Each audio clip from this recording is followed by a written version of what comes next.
নমস্কার বন্ধুরা, কেমন আছেন সবাই? আশা করি সবাই খুব ভালো আছেন। আমিও খুব ভালো আছি। তো নিয়ে এলাম আরও একটা নতুন ভিডিও। তো আজকে আমি গেছিলাম একটা ঠাকুরের অনুষ্ঠান বাড়ি, মানে গুরুদেবের সঙ্গে। এখানে হচ্ছে শ্রীগুরুর অনুষ্ঠান ছিল, গুরুদেবের পুজো ছিল একজনের বাড়িতে। তো সেখানে গেছিলাম। তো যারা যারা শ্রীগুরুর দীক্ষিত তারা তো আপনারা জানেনই যে এখানটায় হচ্ছে শ্রীগুরুর প্রতি রবিবার করে শ্রীগুরুর যে সংঘ হয়, তো সেই রকমই একটা রবিবারে গেছিলাম এই শ্রীগুরু সংঘের অনুষ্ঠানে। তো আমার শ্বশুরবাড়ির সবাই, আমার শাশুড়ি মা শ্রীগুরু সংঘে দীক্ষিত, তাই ওনার সাথেই আর কি গেছিলাম। তো এই যে দেখুন, তো এখানটায় তো গুরুদেবের পুজো শুরু হয়েছে। তো সেখানটায় পুজো শুরু হয়েছে আর পিছনে সবাই আর কি যারা দীক্ষিত তারা সবাই আর কি গুরুদেবের আরতি ভজন করার জন্য রেডি হচ্ছিল। আর এখানটায় ইনি হলেন পূজারি, উনি পুজোর সব কিছু রেডি করছিলেন আর কি, মানে উনি গুরুদেবের পুজো করছিলেন। তো এরপরে তো শুরু হয়ে গেছিল ঠাকুরের পুজো। আমি যতদূর জানি যে ভাতৃসঙ্গ আর মাতৃসঙ্গ দুটো আলাদা হয়, মানে ভাতৃসঙ্গে তো ছেলেরাই পুজো করে, সব কিছু করে, আর মাতৃসঙ্গের পূজারি মেয়েরাই হয়, মানে আমার যতদূর আর কি জানা ছিল।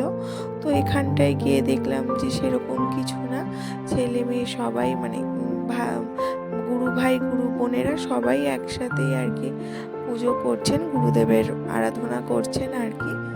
তো জানি না, হয়তো ওখানটায় লোক কম বলে বা গুরুদেবের শিষ্য কম বলেই হয়তো সব একসাথেই করেন ওনারা। কিন্তু আমি যতদূর জানি বা আমাদের আশেপাশে যা দেখে এসেছি, সেখানটায় মাতৃসঙ্গের পুজো মায়েরাই করেন আর ভাতৃসঙ্গের পুজো হচ্ছে মানে ছেলেরা, মানে গুরু ভাইরাই করেন আর কি। তো এখানটায় তো আরতি চলছিল, ঠাকুরের নাম গান হচ্ছিল। আর এই যে পুজোর শেষে হচ্ছে মানে পূজারী ঠাকুর মশাই যিনি ছিলেন তিনি হচ্ছিলেন বাতাসা লুট দিচ্ছিলেন।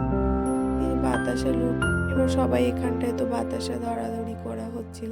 এই বাতাসা লোটার কিন্তু মজাটাই খুব আলাদা, মানে কেউ বাতাসা খান আর না খান, মানে মিষ্টি খেতে পছন্দ করুন আর না করুন, কিন্তু এই বাতাসা কুড়াতে খুব ভালো লাগে।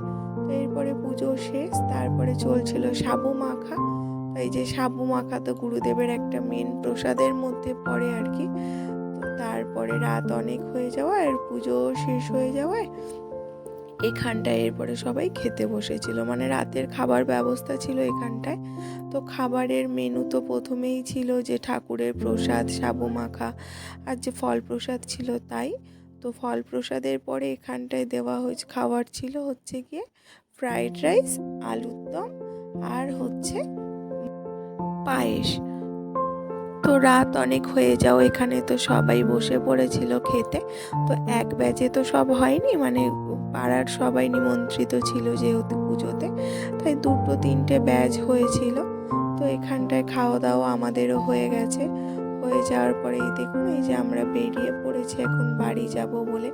তো আমার শাশুড়ি মায়ের যে শাড়ি টাড়ি, মানে উনি সকালেই এসেছিলেন, তো শাড়ি টাড়িগুলো আমাদের কাছে পাঠিয়ে দিচ্ছিলেন। আর একটু প্রসাদ, আমার শ্বশুরমশাই বাড়ি ছিল তার জন্য একটু প্রসাদ, তো উনি পরে আসবেন, সব গুছিয়ে গেছে।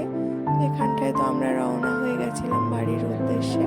তো আজকের ভিডিওটা তো এই পর্যন্তই ছিল। আপনাদের যদি ভিডিওটা ভালো লাগে লাইক কমেন্ট করে দেবেন। আর আপনারা যারা আমাদের ভিডিও দেখছেন তারা কারা কারা শ্রীগুরুর দীক্ষিত